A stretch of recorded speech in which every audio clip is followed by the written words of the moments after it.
आप जानते होंगे पॉश एक्ट एक एक्ट बना हुआ है, बिल्कुल 2013 में पास है।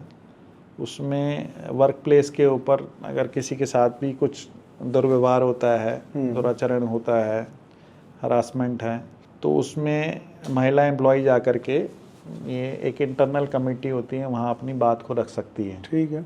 और ये कमिटीज़ बने, प्रॉपरली फंक्शन करें, उनकी बॉडी का जो कॉन्स्टिट्यूशन है वो ठीक से हो, इसकी निगरानी की जिम्मेदारी है वुमेन एंड चाइल्ड डेवलपमेंट की। ठीक है। अब दिल्ली के अंदर जो महिला बाल विकास विभाग है, उसके अंदर खुद से जो है इंटरनल जो कमेटी है, आईसी बोलते हैं उसको, उसका कॉन्स्टिट्यूशन ही ठीक नहीं किया गया। इनकी खुद की कमेटी गलत चल रही है। इनकी खुद की कमेटी का कॉन्स्टिट्यूशन गठन, हाँ, वो गलत है। गठन कैसे गलत है वो भी मैं बता देता हूँ आपको। जी। कि जो एक्सटर्नल एक उसके अंदर प्रोविजन है पॉश एक्ट में कि जो एक एक्सटर्नल मेंबर जरूर होगा उसके ठीक अंदर। बात है। तो जो एक्सटर्नल मेंबर होगा वो मेंबर होगा जिसका वुमेन इश्यूज के ऊपर जिसका बैकग्राउंड हो। करेक्ट। और इन्होंने वो वुमेन इशू के का बैकग्राउंड की एक महिला को ना रख के इन्होंने लॉयर को एंगेज कर लिया। ओके। और उसको हम लोगों ने चैलेंज भी अभी किया है ट्रिब्यूनल कोर्ट के अंदर। और जो प्राइवेट सेक्टर की इंडस्ट्रीज़ हैं वहाँ तो और बुरी हालत है, वहाँ तो कमिटीज़ नाम की चीज़ नहीं है, जबकि कानून ये है कि भाई 50 वर्कर हैं, 100 वर्कर हैं, वहाँ पे कमिटीज़ बननी चाहिए। मगर कमिटी लॉ में तो I think if you have more than 15 employees you have to have an internal complaints committee. तो वो नहीं है। जहाँ महिलाएं काम कर रही हैं तो महिलाओं के लिए ना वर्क प्लेस पे सेपरेट टॉयलेट्स भी नहीं मिलेंगे आपको। और ये एमसीडी के अंदर हमारे महिला साथी है, उसने हमें पीछे मीटिंग हुई थी यहीं पर, उसने बताया था कि मैं जहाँ पर ऑफिस में जाती हूँ वहाँ पे महिलाओं के लिए अलग टॉयलेट नहीं है। तो ये सरकारी संस्थान की बात कर रहा हूँ मैं आपसे, जिनको खुद सफाई रखनी है शहर की। हाँ, ये इस तरह के सवाल भी CIT उठाती है, मैं ये रखना चाह रहा हूँ आपको। Cheers man, cheers.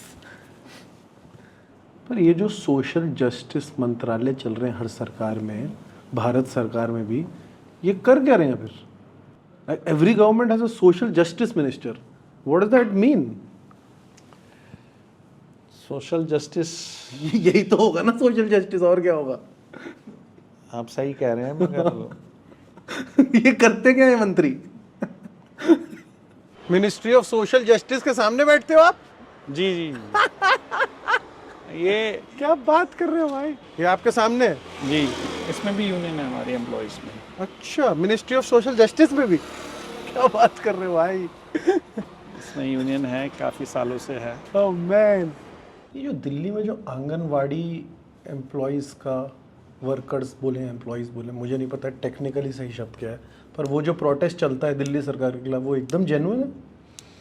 ऑब्वियसली उनको तो ये 1975 की स्कीम है, ICDS बोलते हैं इसको, इंटीग्रेटेड चाइल्ड डेवलपमेंट स्कीम। ठीक है। उसमें जो है जो मार्जिनलाइज सेक्शंस के बच्चों को भेजा जाता है, उसके अंदर बहुत सारी हमारी बहनें, माताएं जो बिल्कुल निचले तबके में काम करती है, जिनके पास पूरे दिन काम करने के बाद में उनके पास में मुश्किल से 25 रुपये, 40 रुपये, 50 रुपये कमा पाती हैं। तो उनके बच्चे कहाँ जाएंगे? उनके बच्चों को प्राथमिकी शिक्षा कहाँ मिलेगी? उनके बच्चों को आहार कहाँ मिलेगा? तो ये इंश्योर कर रहे हैं आंगनवाड़ी सेंटर्स की इस प्रकार की जो तबका है उसको केटर कर पाएँ। तो स्कीम तो अच्छी है, बहुत अच्छी स्कीम है, निश्चित रूप में स्कीम तो काफ़ी अच्छी नहीं है। तो ये तो अंतर्राष्ट्रीय स्तर पे अक्लेम्ड स्कीम है ये, इसमें कोई दो राय नहीं है। 10,500 आंगनवाड़ी सेंटर्स हैं, तो उसमें एक वर्कर, एक हेल्पर बोलते हैं उसको।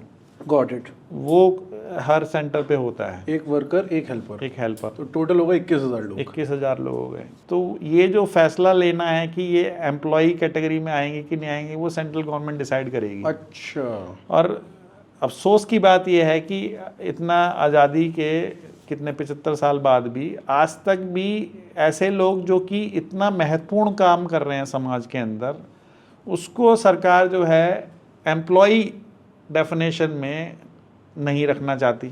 ये कोई सीजनल काम थोड़ी है, ये तो परमानेंट काम है। अब देखो, आप जो इतना बारीकी से नहीं भी समझ पा रहे हैं, आपके भी क्या आपका जवाब आया है कि परमानेंट ही लग रहा है। परमानेंट लग रहा है। इनको ऑन एवरेज दिल्ली में सैलरी कितनी मिल रही है? 12,700 कुछ रुपए है इसमें आंगनवाड़ी वर्कर्स के लिए। मिनिमम वेज से कम मिल रहा है। मिनिमम वेज से कम मिल रहा है, और इसी को लेकर के 2022 में आंदोलन भी हुआ था। मिनिमम वेजेस तो दिया नहीं सरकार ने, बल्कि दिल्ली सरकार ने लगभग 894 लोगों को दिल्ली में नौकरी से, 950 के करीब लोगों को दिल्ली से बाहर निकाल दिया, जॉब से ही बाहर निकाल दिया। मैं अपनी डोमेस्टिक हेल्प का कैसे डिसाइड करूं उसकी सैलरी, मुझे ये नहीं समझ आता अनुराग जी।